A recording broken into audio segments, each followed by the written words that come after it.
Olá, queridos irmãos, que a graça e a paz de nosso Senhor e Salvador Jesus Cristo permaneça com toda a igreja. Um bom dia, um ótimo domingo a todos, que tenhamos todos um dia abençoado.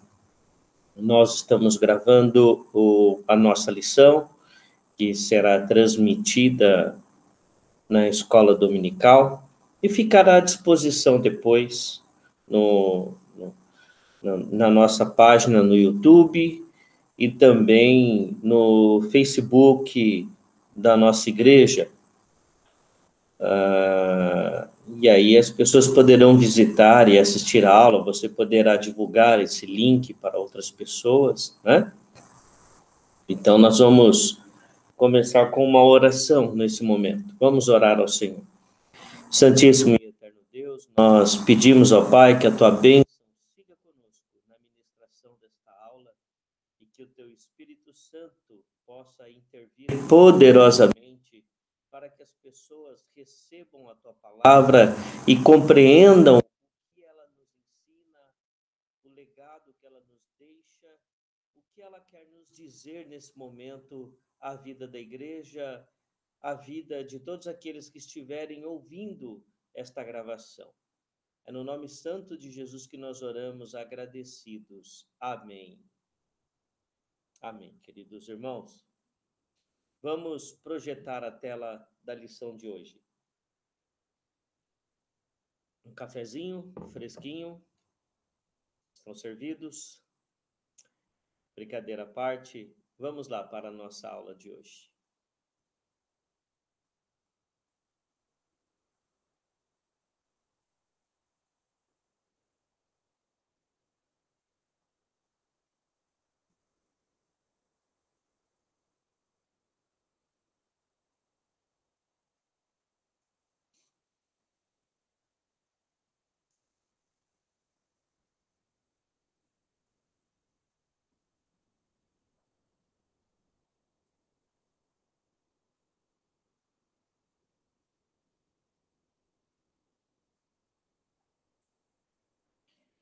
Lições do Evangelho para a igreja e sua cruz.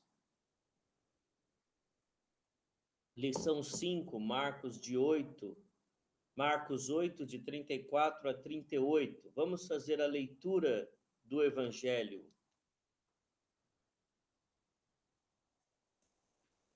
Então, convocando a multidão e juntamente os seus discípulos, disse-lhes: Se alguém quer vir após mim, a si mesmo se negue. Tome a sua cruz e siga-me. Quem quiser, pois, salvar a sua vida, perdê-la-á. E quem perder a vida por causa de mim e do Evangelho, salvá-la-á. Que proveito ao homem ganhar o mundo inteiro? Que proveita ao homem ganhar o mundo inteiro e perder a sua alma? Que daria um homem em troca da sua alma? Porque qualquer que nesta geração adúltera e pecadora se envergonhar de mim e das minhas palavras, também o Filho do Homem se envergonhará dele, quando vier na glória de seu Pai com os santos anjos. Marcos 8, 34 a 38. Bom, seguimos com o nosso ciclo de lições dos evangelhos para a vida da igreja. O objetivo geral é sempre o mesmo e não pode ser outro: edificação do povo de Deus. Quando falamos em edificação, falamos de sustentação, segurança, firmeza, e como pastor buscamos isso para a nossa igreja. E o Evangelho tem muitas lições preciosas. Hoje falaremos sobre a relação da igreja com a cruz, levar a sua cruz. O que isso pode significar a casa, o que isso pode significar a cada um de nós e a igreja como corpo de Cristo? O que levar a sua cruz pode significar para você? Pode significar para mim. Mas o que realmente o Evangelho nos ensina com esse termo? Eu vejo muitas pessoas, no meu entendimento, à luz da compreensão que eu tenho do Evangelho, usando essa expressão, levar a sua cruz ou levar a minha cruz, em contextos equivocados, né? Em contextos equivocados. Uma coisa são as nossas provações nesta vida, uma coisa são os nossos problemas, as nossas dificuldades, né? Que são muitas vezes inevitáveis. E outra coisa é levar a sua cruz. Vamos tentar compreender o Evangelho, né? Tentar compreender o que o texto nos ensina. Como temos feito em outras lições, nós vamos, como temos feito, né, em outras lições, nós vamos projetar um pequeno trecho de um filme sobre a vida de Jesus que relata esse contexto do que lemos.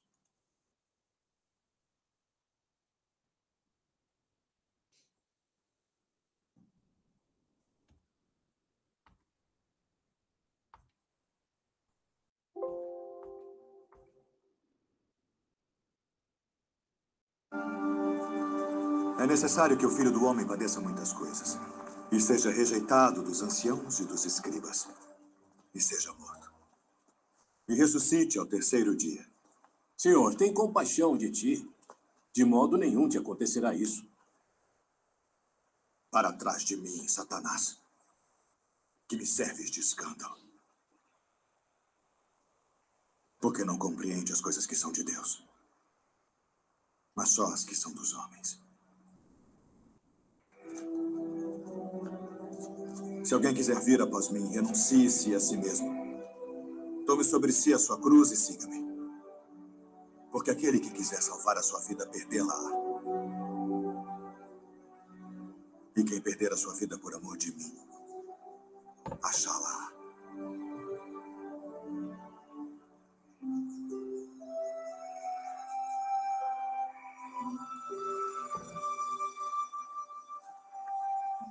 Pois que aproveita o homem ganhar o mundo inteiro, se perder a sua alma? O que dará o homem em recompensa da sua alma? Porque o Filho do Homem virá na glória de seu Pai, com seus anjos.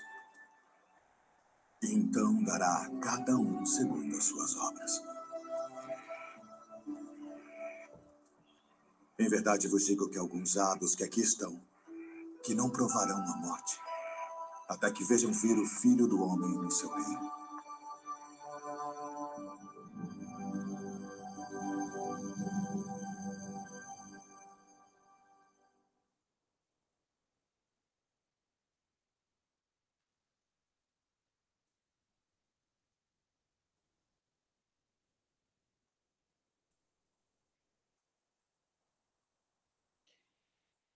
Bom, irmãos, conforme vimos no filme que assistimos, é a versão do texto que nós lemos segundo Mateus.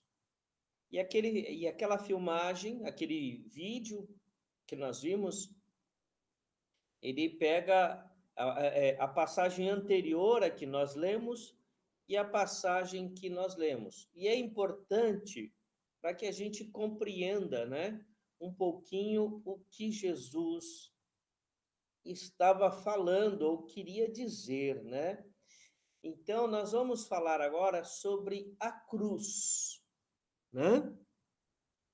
A cruz, ela era, historicamente falando, a cruz, ela era um mecanismo de punição exemplar. O que eu quero dizer com isso, queridos irmãos? No Império Romano, que exercia domínio sobre toda aquela região e estendia, né, a sua bandeira sobre muitos países, muitos povos, vamos assim dizer, né?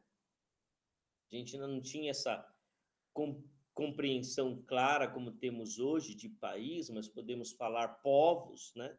Sobre muitos povos. Então, qualquer movimento, qualquer pessoa que surgisse como ameaça à soberania romana, ela não podia permitir aquilo, né? Como eu posso explicar para vocês? Qualquer movimento de revolta, de revolução que pudesse surgir, Roma, de uma forma muito rápida, ela prendia e punia esses revolucionários, esses criminosos, pois ela assim classificava com a morte de cruz. A morte de cruz era uma morte extremamente humilhante e que trazia um sofrimento muito grande ao condenado. E ela servia de exemplo, né, irmãos? Quando a gente olha para a descrição da morte de Jesus, a gente vê que Jesus ele foi crucificado no alto de um morro, né, o Monte da Caveira, né, Monte Calvário. Ele fica num lugar alto, então, segundo informações sobre a geografia da Jerusalém na época de Jesus, né, o Monte da Caveira ele tinha um formato que as pessoas olhando de longe parecia uma caveira, né, conforme a formação rochosa desse monte, e ele ficava do lado de fora dos muros de Jerusalém e no lugar alto. Então, ali, de várias partes da cidade de Jerusalém e ao redor daquele morro, era possível ver o ato da crucificação e ver o condenado exposto à crucificação. E ele era crucificado nu, né, exposto como vergonha, né, como vergonha. E essa morte era uma morte que era considerada uma maldição para o judeu, né? Então, quando a pessoa ela é crucificada e morta, isso eu estou falando, irmãos, numa perspectiva histórica, tá? Ainda não estou falando no sentido espiritual da cruz, né, do que ela significa para a gente, mas entendendo, ela era um mecanismo de tortura e de punição, né? Então, o crucificado ele era considerado um criminoso e a sua morte era uma morte exemplar. Olha, não façam o que ele fez. Prestem atenção nisso, irmãos. Não façam o que ele fez para que não terminem como ele terminou. Então, era esse o recado que a morte de cruz dava para quem assistia aquilo. Não façam o que ele fez para não terminarem como ele terminou. Não façam como ele fez para não terminarem como ele terminou. Então, a morte de cruz era uma morte romana, tá? Apesar de, no caso do julgamento e da condenação de Cristo, a gente ter ali a liderança judaica, a gente ter ali os religiosos extremamente envolvidos na condenação de Jesus, a morte de Jesus foi uma morte romana. O judeu, quando condenava alguém por morte, ele matava. Qual era o mecanismo de condenação do judeu? Era o apedrejamento, né? Era o apedrejamento.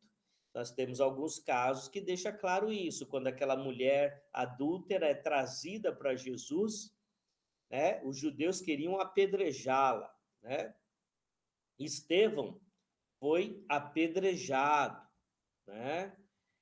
Então, a morte judia, a morte judaica, era uma morte por apedrejamento.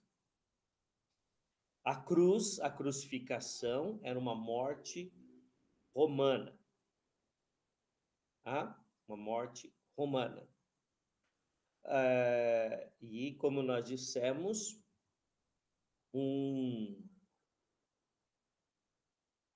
uma morte exemplar. Né? Não façam o que ele fez para não terminarem como ele terminou. Não façam o que ele fez. Lógico, então, é óbvio, então, que a morte de Jesus, uma morte de cruz, tinha um recado a ser transmitido para quem assistia. A morte de cruz, irmãos, ela é uma morte que traz um grande sofrimento para o condenado, né? Sofrimento ao extremo. Eu li, primeiramente, eu assisti o filme, né? Em Defesa de Cristo, que é baseado em história real, que é o jornalista Lee Strobel, um ateu convicto, que vai tentar comprovar que a história de Cristo era uma farsa. E ao tentar comprovar que a história de Cristo era uma farsa, ele acaba se convencendo e se convertendo ao cristianismo. E ele escreve esse livro que virou um filme, Em Defesa de Cristo. Né? Esse livro aqui. E aqui, irmãos, ele traz relatos, né? Ele conta a experiência dele, a trajetória dele para provar que Cristo era uma farsa. E como ele acaba convencido, né, de que Jesus realmente havia existido, havia morrido e havia ressuscitado. Nessa caminhada desse autor, desse jornalismo, ele primeiramente, né, ele vai por um caminho, primeiramente não, ele segue um caminho e num determinado momento ele tenta questionar, né, quando ele não consegue provar que pessoas tiveram experiência com Cristo depois da ressurreição, então ele vai por qual caminho? Ele vai tentar provar que Jesus não morreu, que ele foi crucificado, mas que ele resistiu à cruz, e os seus discípulos mantiveram o seu corpo, mantiveram Jesus escondido, deram a ideia, passaram uma falsa mensagem de que ele havia morrido, e depois ele reaparece. E aí ele vai tentar provar que alguém poderia sobreviver à crucificação. E aí ele traz relatos médicos, científicos, do que foi a tortura de Jesus. É terrível, irmãos, terrível. Do que foi a tortura de Jesus e do que foi a cruz, a crucificação em si.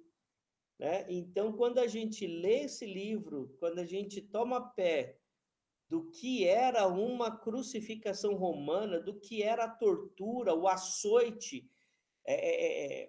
como eram os chicotes, né, irmãos? No relato dele, rapidamente aqui, o chicote padrão naquele tipo de punição, segundo as pesquisas que ele traz, e outras pesquisas que a gente lê sobre isso, né? O chicote, né, era de couro trançado, né? E na ponta, eram 3 pontas, né? O chicote tinha 3 pontas, e nessas pontas ele tinha esferas, né? Redondas, né? Bolinhas. Essas bolinhas, conforme elas batiam no corpo, elas iam criando hematomas e fragilizando a pele, e com o tempo aquela pele ia abrindo, né? Sem falar que muitos desses chicotes tinham pedaços de ossos, e esses pedaços, quando grudavam na pele, que o responsável pelo açoite puxava isso, né? Ela rasgava, e ela ia, então, depois penetrando e pegando tendões, fragilizando demais a pessoa, causando muita perda de sangue na pessoa, né?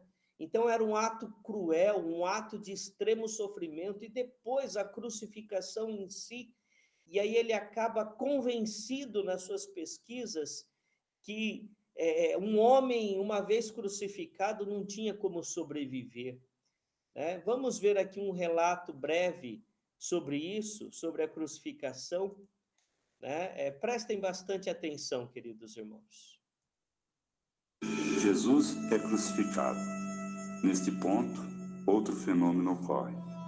Enquanto os braços se cansam, grandes ondas de câimbras percorrem seus músculos, causando intensa dor. Com estas câimbras, vem a inabilidade de empurrar-se para cima. Pendurado por seus braços, os músculos peitorais ficam paralisados e os músculos intercostais incapazes de agir.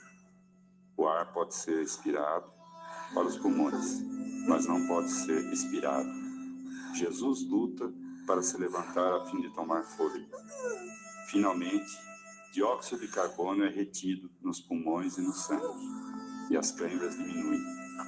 Espasmodicamente, ele é capaz de se levantar, expirar e inspirar o oxigênio vital. Sem dúvida, foi durante este período que Jesus conseguiu falar as sentenças registradas. Jesus, olhando para os soldados romanos, lançando sorte sobre suas vestes, disse: Pai, perdoa-os, pois eles não sabem o que fazem. Depois de horas desta dor limitante, ciclos de contorção, câimbras nas juntas, asfixia parcial intermitente, intensa dor por causa das lascas enfiadas nos tecidos de suas costas, dilaceradas conforme ele se levantava contra o poste da cruz. Então, outra dor de agonia começa. Uma profunda dor no peito, enquanto o seu pericárdio se enche de um líquido que comprime o coração. Agora está quase acabado. A perda de líquidos dos tecidos atinge um nível crítico. O coração comprimido se esforça para bombear o sangue grosso e pesado aos tecidos. Os pulmões torturados tentam tomar pequenos golpes de ar. Os tecidos marcados pela desidratação mandam estímulos para o cérebro. Jesus suspira de sede. Uma esponja embebida em vinagre, vinho azedo, o qual era o resto da bebida dos soldados romanos, é levantado aos seus lábios. Ele aparentemente não toma este líquido. O corpo de Jesus chega ao extremo. Ele pode sentir o calafrio da morte passando sobre seu corpo. Este acontecimento traz as suas próximas palavras, provavelmente um pouco mais que um suspiro de tortura, e diz: está consumado. Sua missão de sacrifício está completa. Finalmente, ele permite o seu corpo morrer. Com uma última força, ele mais uma vez pressiona o seu peso sobre os pés contra o prego. Estica suas pernas e toma um profundo fôlego e grita seu último clamor: Pai, Pai, Pai, Pai, Pai. Em tuas mãos, entrego o meu espírito.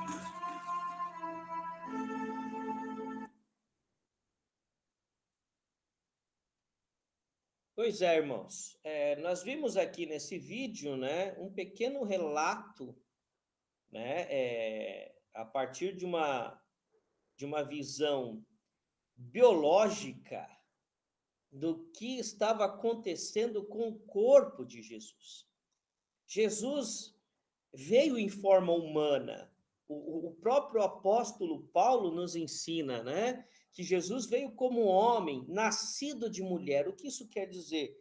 que ele veio com o mesmo corpo meu, seu, com as mesmas reações químicas, físicas, biológicas, emocionais, psicológicas, né? Então, Jesus era uma pessoa sujeita às mesmas coisas que nós. Então, o seu corpo foi dilacerado, né?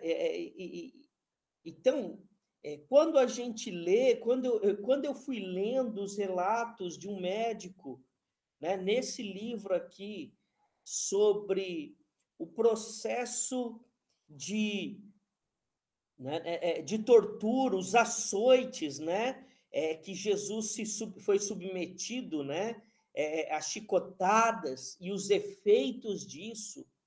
Depois, o que significou carregar o madeiro, né, carregar a madeira vertical da cruz, né, que o condenado ele carregava nas costas. E depois, o ato da crucificação, a gente compreende primeiro a coragem e a força de Jesus. O Jesus homem, o Jesus de Nazaré, né?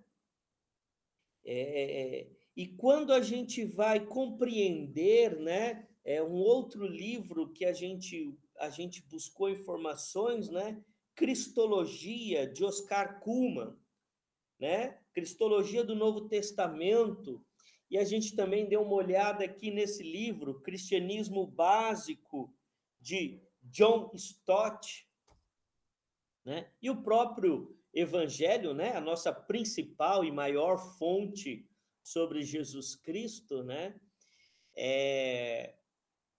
a gente compreende, irmãos, a força que o homem de Nazaré teve para cumprir a vontade de Deus.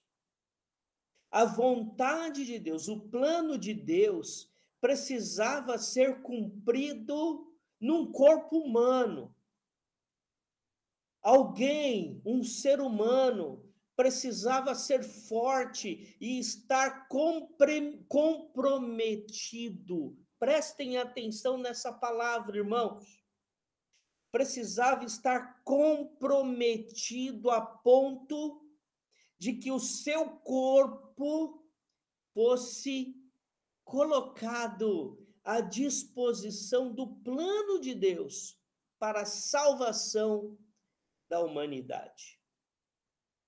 Então, Jesus, o Filho de Deus, foi levado ao sofrimento extremo, tá? Ao sofrimento extremo, para que o plano de Deus fosse concluído. Por isso, irmãos, a cruz nos ajuda a entender claramente algumas falas de Jesus. Mas o que eu gostaria mesmo que você gravasse é compromisso, tá? Compromisso. Comprometimento, tá? Essa palavra vai nos ajudar a entender o compromisso, né? Comprometimento, né? Eu vou por aqui resumido só para a gente não perder essa palavra no horizonte. Essa palavra, ela nos ajuda a entender o cerne da lição dessa manhã, tá? Ela está no núcleo da lição. Então, quando a gente olha para o sofrimento de Jesus, quando a gente olha, a ideia nossa não é desenvolver aqui um sadismo, tá? De explorar esse sofrimento para desenvolver um emocionalismo apenas, não. Bom, a igreja me conhece, a igreja sabe que a minha emoção, e quando eu trabalho a emoção na igreja, eu trabalho sempre com o filtro da razão, né? Então, quando a gente olha para o sofrimento de Cristo, quando a gente pesquisa sobre o sofrimento de Cristo, quando a gente pesquisa sobre as ações, sobre as reações físicas, biológicas, químicas do nosso corpo, porque o nosso corpo tem reações químicas, né? Por exemplo, uma reação química que nos é descrito, né, nesse livro é o suor em sangue, né?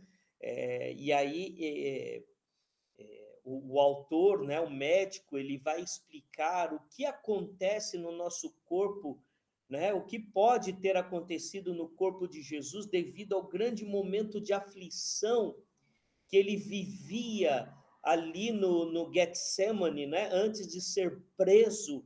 Ali, o sofrimento de Jesus, irmãos, ele começa muito antes da cruz, né? O que torna tudo muito mais difícil para Jesus.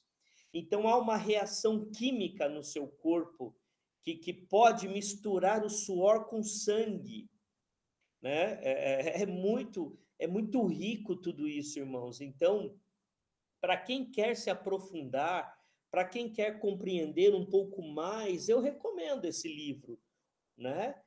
Em Defesa de Cristo, né? Tem um filme, mas o livro ele é mais rico ainda, né? Enfim, a gente entende algumas palavras de Jesus, como, por exemplo, né? Eli, Eli, lama sabachthani, né? Deus meu, por que me desamparaste? Né? Porque realmente ali Jesus se sente, o sofrimento ele é tão grande que ele se sente desamparado por Deus.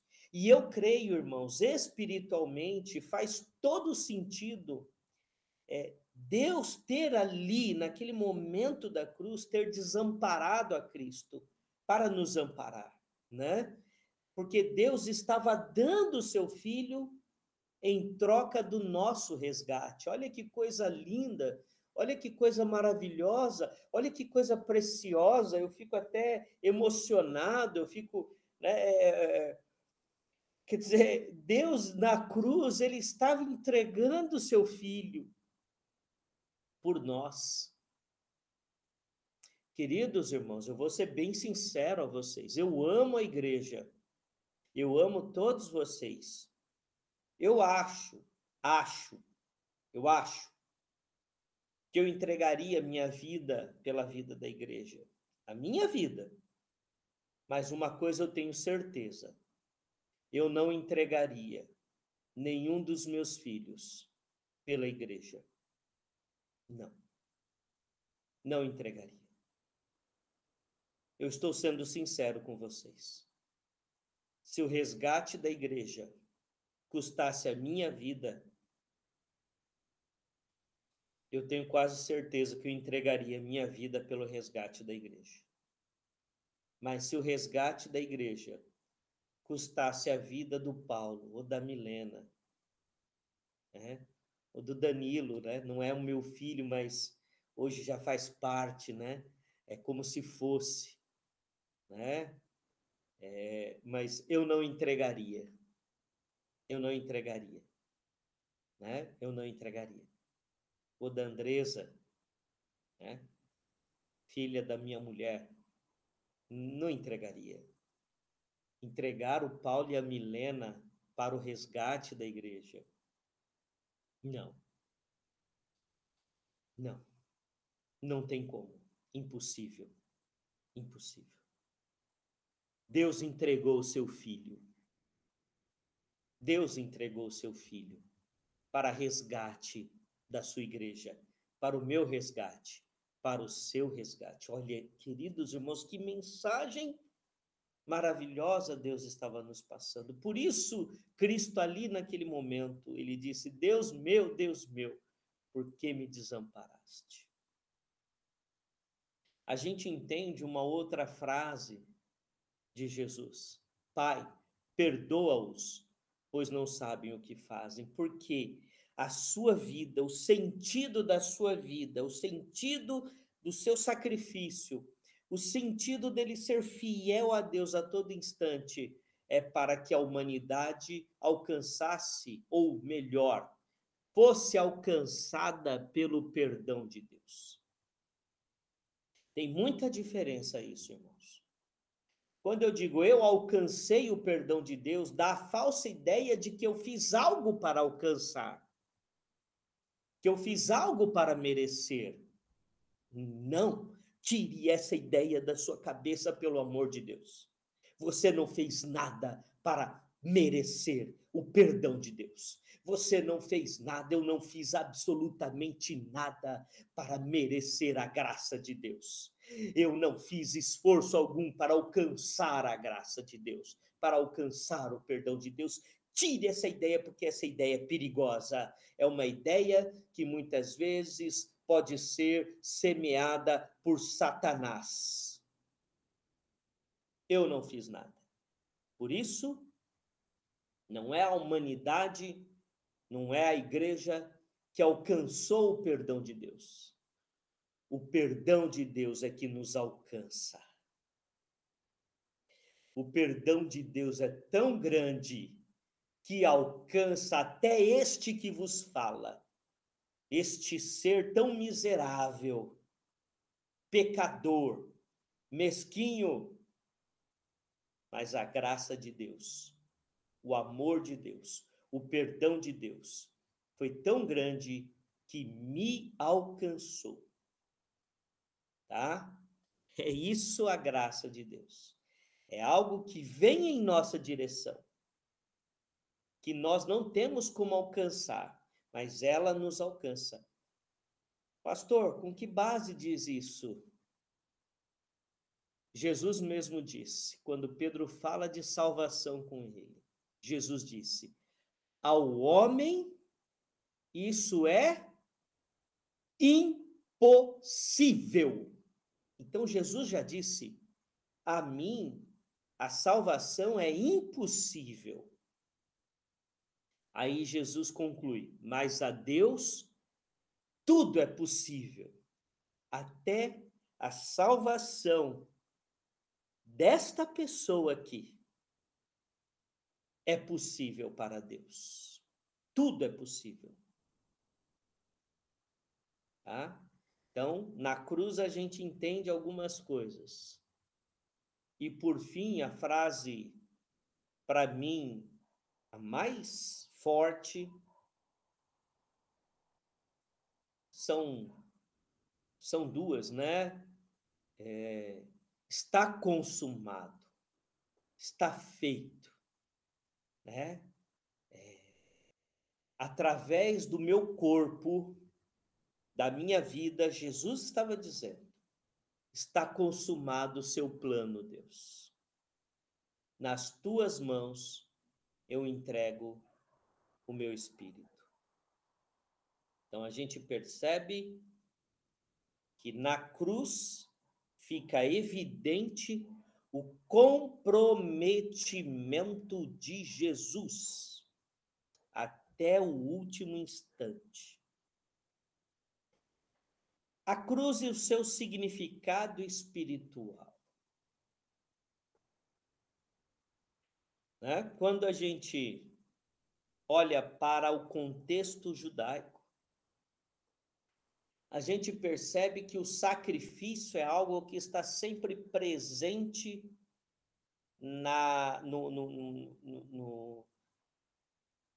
sempre presente na relação do judeu com Deus, né?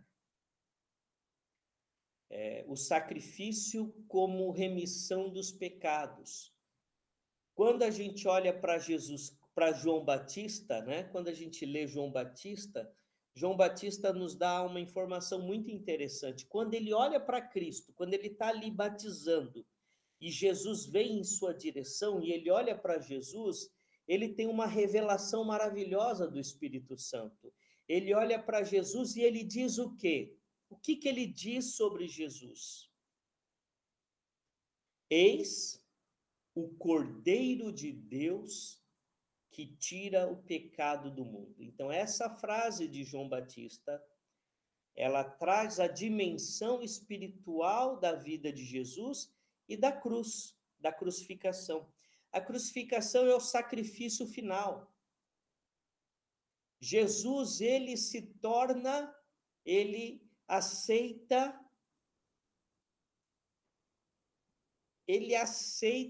essa definição, tá? Ele aceita essa designação revelada a João Batista. Eis o Cordeiro de Deus. Então, quando Jesus se submete ao batismo de João Batista, ele confirma o que João Batista diz a seu respeito. Ele era, de fato, o Cordeiro de Deus. O Cordeiro que seria imolado na cruz pelos nossos pecados. A cruz e a igreja, né? A cruz e a igreja. A cruz, irmãos, ela é a grande marca da igreja. É a identidade da igreja.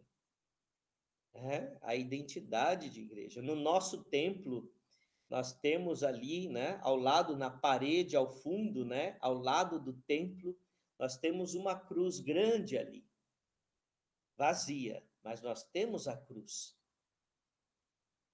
E me causa grande alegria quando eu entro no templo e a primeira coisa que eu vejo é a cruz, né, pela dimensão que ela tem, né?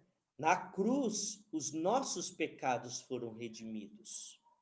Na cruz, o sangue inocente foi derramado. Na cruz, o Cordeiro foi morto para que nós encontrássemos vida. Na cruz, Satanás foi derrotado. Porque o que Satanás ele tenta impedir? Ele tenta impedir que Jesus fosse até a cruz. Como, pastor? Por quê? Nós vimos no vídeo. Leia o Evangelho, leia o texto antes do que nós lemos, veja o vídeo, né? Lembre-se do vídeo que nós apresentamos, depois você vai poder ver a gravação desse estudo quantas vezes quiser. Quando Jesus fala do que ele havia de se submeter, do que ele havia de sofrer, o que acontece, irmãos? Pedro fala, tenha piedade de ti mesmo, isso não acontecerá. E aí, Jesus faz uma revelação interessante. Pedro dá espaço a Satanás para que Satanás falasse por ele, tentando impedir Jesus de estar comprometido até o fim com Deus. Então, na cruz está a derrota de Satanás. Então, Satanás tenta impedir Jesus da cruz. Então, a cruz é significado, é sinônimo de triunfo. O que tomar a sua cruz? Estamos chegando já na parte final do nosso estudo, irmãos. Né? Vamos agora partir para a parte final, né? Tomar a sua cruz significa o quê?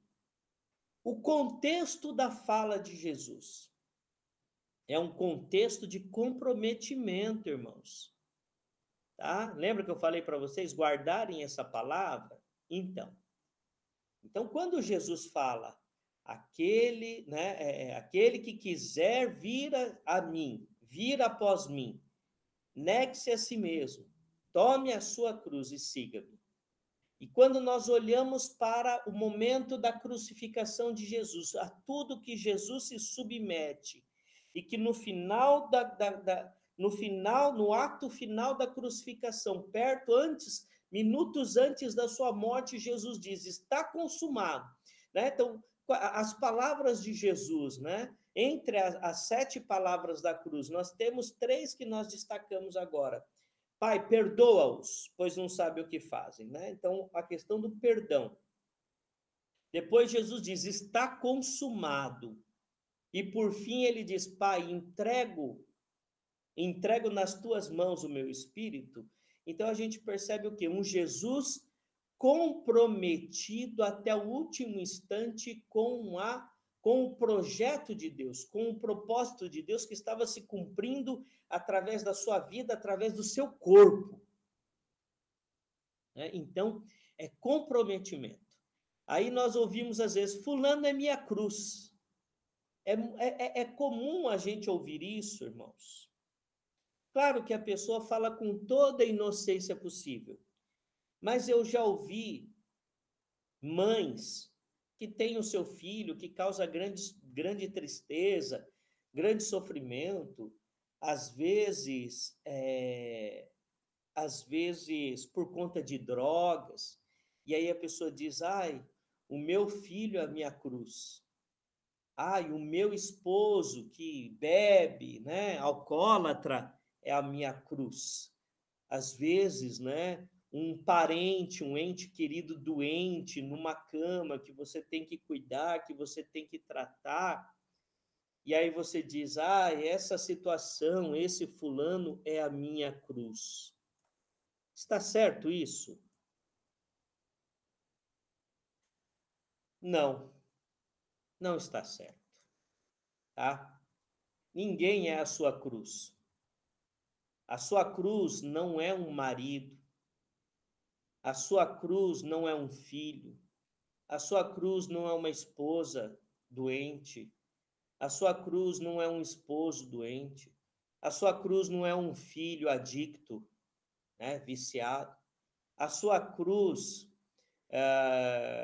não é um pai, uma mãe numa cama que você tem que cuidar, não é, tá? Tomar a sua cruz, o que significa, né? Está relacionado com comprometimento. Comprometimento com o quê? Vamos ao contexto da fala de Jesus. Jesus, ele no texto antes que foi relatado no vídeo que nós vimos, Jesus fala do que ele deveria fazer, do que ele estava destinado, a que ele deveria se submeter para cumprir a vontade do Pai. E aí ele é coagido por Pedro a não cumprir a vontade de Deus. E aí ele repreende Pedro, né? Falando que Satanás falava por meio de Pedro. Arreda-te, Satanás. E aí ele vem e fala sobre o quê? Aquele que não negar-se a si mesmo. Então, veja bem, a cruz está relacionada à renúncia, tá? A renúncia. E aí ele fala, aquele que me negar, a cruz está relacionada a legado. Percebe, irmãos? Então, nunca chame um filho da sua cruz. Chame um pai, uma mãe, essa é a minha cruz que eu tenho que carregar. Não.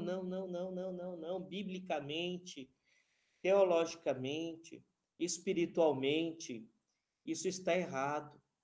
Está errado. Está errado. A cruz que a igreja deve levar é a cruz do comprometimento. E o quão compromissado eu estiver com o plano de Deus na minha vida, maiores desafios, provações e dificuldades eu terei na vida. Mas aí entra o quê? Eu estou disposto a quê? Eu estou disposto a anunciar a cruz através da minha vida. Custe o que me custar. E, queridos, quando nós olhamos para a história da igreja nos seus primeiros anos, no seu primeiro século, nós vemos o que realmente foi a cruz. Foi negar a si mesmo, pegar a sua cruz. A história da igreja nos mostra muito bem isso, né? Então, a cruz é renúncia de si mesmo, muitas vezes das suas próprias vontades. É legado. É você legar, mas é o quê? É comprometimento com a obra de Deus. Muitas vezes faz parte desse comprometimento o cuidar de alguém, mas não é esse alguém que é a cruz. A cruz é muito maior. Pegar a sua cruz é estar comprometido com o testemunho de Cristo. Tá? A igreja deve levar a sua cruz. A igreja foi crucificada com Cristo. É entender isso. Porque ela ressurgirá como Cristo ressurgiu. Então, irmãos, nós precisamos entender que a vida da igreja não está limitada a este tempo presente. Então, ela está crucificada com Cristo, ela foi crucificada com Cristo, né? Desculpe, corrigindo. A igreja, todos nós fomos crucificados com Cristo, como Paulo nos ensina. E ressurgiremos como Cristo ressurgiu. Por quê? Não há vida sem a morte. A verdadeira vida que Deus tem para cada um de nós passou pela morte de Cristo. Não há ressurreição sem a cruz. A cruz é o triunfo da igreja, é a derrota de Satanás. Então a cruz ela tem um significado maravilhoso, mas nós precisamos voltar aqui. Fulano é a minha cruz. Não, não é. A cruz é comprometimento. Então, o que Jesus está dizendo, estava dizendo aos seus discípulos e diz a nós: tomar a sua cruz é assumir o projeto, a vontade, o propósito de Deus para a nossa vida, assim como Cristo assumiu para a vida dele. E assumir esse propósito exige muitas vezes renúncia das nossas próprias vontades em nome de uma vontade maior que a vontade de Deus. E nos leva a deixar ao mundo um legado, aquele que não me negar. Tá? Então, tomar a sua cruz é isso. Por quê? A igreja, como já dissemos, foi crucificada com Cristo. A igreja ressurgirá como Cristo, mas não há ressurreição sem a cruz. Né? Não há como. Não há como. Então, Jesus poderia ter se privado da cruz como Pedro queria. Mas se Jesus não tivesse passado pela cruz, não haveria ressurreição. Então, o sinal que num primeiro momento parece o sinal de derrota, pois a crucificação, irmãos, a crucificação,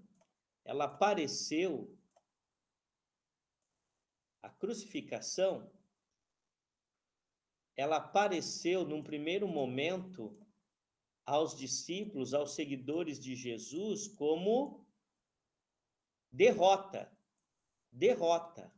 Ela apareceu como derrota. Isso fica claro na história dos discípulos no caminho para Emaús, lá no final do Evangelho de Lucas. Mas nessa aparente derrota estava o triunfo, porque após a cruz veio a ressurreição, né? A ressurreição. Sem a cruz, não há ressurreição. Então, se a igreja, ela olha e tem a esperança da ressurreição no último dia, da volta de Cristo, irmãos, essa é a nossa grande esperança. Nós ansiamos, nós esperamos pela ressurreição no último dia, quando Cristo voltar, né? Nós vivemos por essa esperança. Mas não há essa esperança sem a cruz. É a cruz que nos permite ver, né, essa esperança lá na frente. Porque ao passar pela cruz, ao vencer na cruz, Cristo disse: está consumado. Está consumado o quê? O projeto de salvação de Deus. E o projeto de salvação de Deus é a ressurreição para uma nova vida, a qual estaremos aguardando, mesmo depois que se esgotarem os nossos dias aqui na terra. Essa é a grande esperança da igreja. Então, a cruz é o triunfo da igreja de Cristo. Tá? Então, não se envergonhe da cruz, para que o Filho do Homem não se envergonhe de você quando ele voltar. Não se envergonhe do Cristo crucificado, para que você esteja na glória do Cristo ressurreto quando ele voltar. Não negue a cruz, porque sem ela não há ressurreição. A cruz é a grande marca que a igreja deve levar consigo até o último dia, quando Cristo voltar. Amém? Espero que sejamos sempre fortalecidos a levarmos a cruz de Cristo conosco. Que Deus assim nos abençoe e carreguemos essa cruz até o último dia, quando Jesus voltar. E aí sim, deixarmos a cruz para vivermos com o Cristo ressurreto por toda eternidade. Amém. Deus nos abençoe.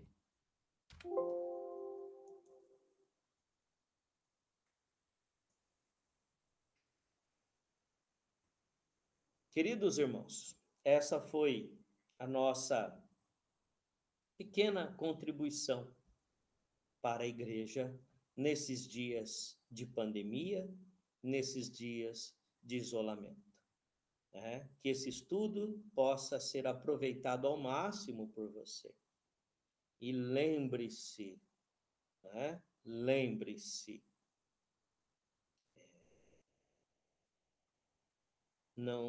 a cruz não é um parente, a cruz não é um filho, a cruz não é um pai, não é uma mãe, tá?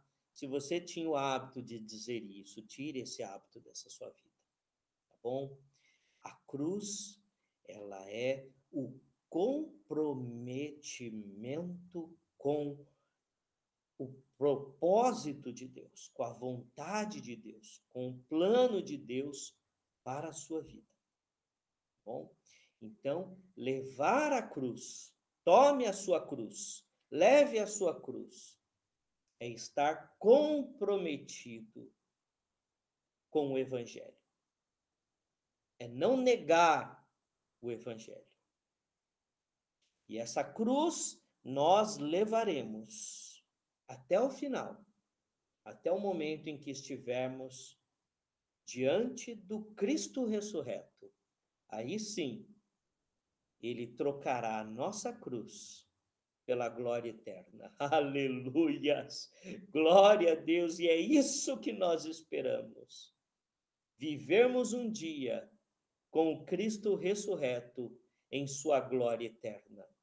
Mas para isso é necessário, que levemos conosco a nossa cruz, o nosso comprometimento com a mensagem do Evangelho. Deus abençoe. Fiquemos todos na paz de Cristo.